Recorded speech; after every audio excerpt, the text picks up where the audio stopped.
امریکہ نے بجٹ خسارہ کم کرنے کے لیے بڑا اقدام اٹھا لیا. تقریباً تمام غیر ملکی امدادی پروگرام عارضی طور پر معطل کر دیے. امریکی میڈیا کے مطابق اسرائیل اور مصر کو استثناء حاصل ہوگا.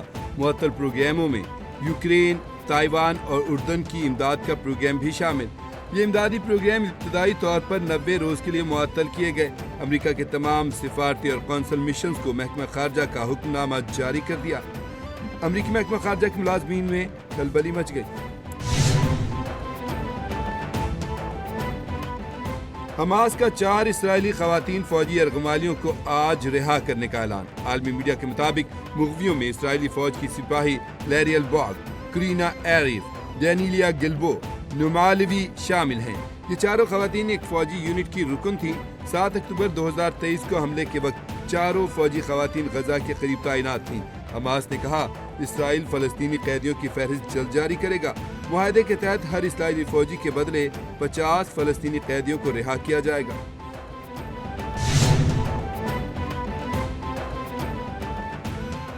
غزہ میں معاہدے کے باوجود سیز فائر نہ ہو سکا. مزید 14 فلسطینی شہید، 5 زخمی ہو گئے. حملوں سے جنین کیمپ تباہ، درجنوں فلسطینی زیر حراست. جنین میں الجبری انخلا کے بعد ہزاروں فلسطینی بے گھر. صہیونی فورسز نے کئی گھروں کو آگ لگا دی. 120 فلسطینیوں کی لاشیں برآمد ہو چکی ہیں. اقوام متحدہ نے غزہ کے اسپتالوں میں بحالی کا کام شروع کر دیا. اقوام متحدہ کا کہنا ہے کہ غزہ میں کروڑوں ٹن ملبہ موجود ہے. بحالی میں 21 سال لگ سکتے ہیں.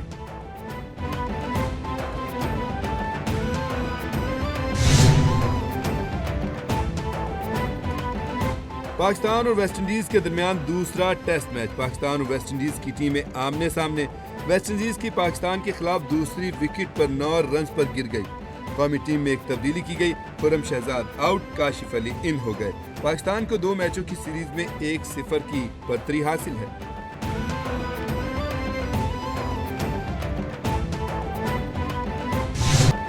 اسپیکر سردار ایاز صادق نے مذاکراتی کمیٹی کا چوتھا اجلاس 28 جنوری کو طلب کر لیا.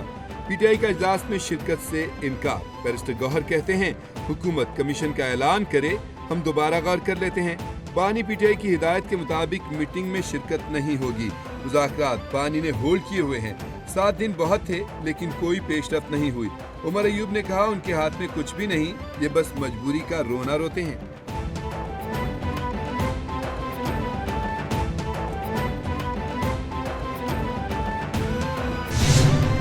جب بھی سپریم کورٹ کی عہدے میں تبدیلیاں آتے ہیں تو برادر جو ججز ہیں وہ چیف جسٹسز کے جو راستے ہیں ان میں آسانیاں پیدا کرنا چاہیے. ایسے مشکلات پیدا نہیں کرنا چاہیے. ویسے افسوس کے ساتھ کہنا پڑ رہا ہے اب یہ ایک 26th امینڈمنٹ یا 26th امینڈمنٹ نہ ہو. آپ کو یہ ماننا پڑے گا کہ یہ اب پاکستان کی عدالت میں ایک روایت بن چکا ہے. 26ویں ترمیم کے رول بیک کا اختیار صرف پارلیمان کو ہے. نئے جج کے آنے پر پرانے ججز کو مشکلات نہیں کرنی چاہیے. کسی اور ادارے نہ آئین کو رول بیک کیا تو ہم کیا، کوئی بھی نہیں مانے گا. نیوکلیئر اثاثے ذوالفقار علی بھٹو کا تحفہ اور امانت ہیں، ان پر سمجھوتا نہیں ہوگا. صحافی کے سوال کے جواب میں بلاول بھٹو بولے پیپلز پارٹی کابینہ کا حصہ نہیں بنے گی.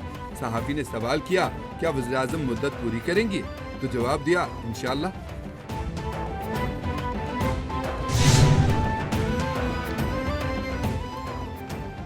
قومی اسمبلی سے منظوری کے بعد پیکا ایکٹ ترمیمی بل 2025 سینٹ میں پیش. ڈپٹی چیئرمین سینٹ نے پیکا ایکٹ ترمیمی بل سے متعلقہ کمیٹی کو بھجوا دیا.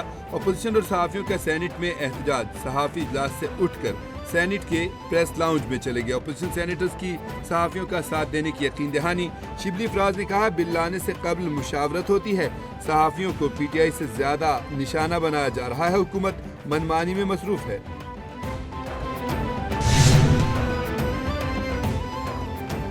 وزیراعظم کی زیر صدارت انسانی اسمگلنگ کے حوالے سے اجلاس. شہباز شریف نے خصوصی ٹاسک فورس قائم کر دی. سربراہی وزیراعظم خود کریں گے. وزیراعظم کا کہنا تھا کہ انسانیت کے قاتلوں کو کیفر کردار تک پہنچائیں گے. تمام ادارے ملوث گروہوں کی گرفتاری میں تیزی لائیں.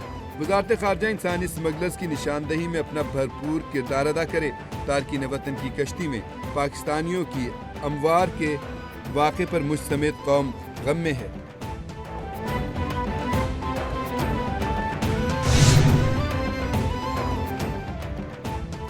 ایڈیشنل رجسٹرار جوڈیشل نذر عباس نے توہین عدالت کا شوکاز نوٹس چیلنج کر دیا.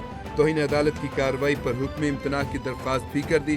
سپریم کورٹ نے نذر عباس کی انٹرا کورٹ اپیل پر جسٹس جمال مندوخیل کی سربراہی میں 6 رکنی بینچ تشکیل دے دیا. بینچ میں جسٹس محمد علی مظہر، جسٹس اطہر من اللہ، جسٹس حسن اظہر رضوی، جسٹس شاہد وحید اور جسٹس مسرت ہلالی شامل ہیں. اپیل پر سماعت 27 جنوری بروز پیر 1 بجے ہوگی.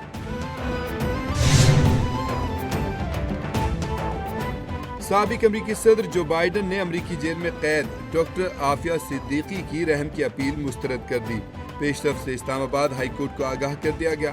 دوران سماعت عدالت کو آگاہ کیا گیا کہ سابق امریکی صدر کو رحم کی اپیل کی گئی تھی جو کہ مسترد کر دی گئی. امریکہ نے پاکستان کے ساتھ قیدیوں کی رہائی کے معاہدے سے انکار کر دیا ہے. سابق صدر جو بائیڈن نے اقتدار کے آخری دن 5 قیدیوں کو معافی دی تھی. لسٹ میں عافیہ صدیقی کا نام شامل نہیں تھا.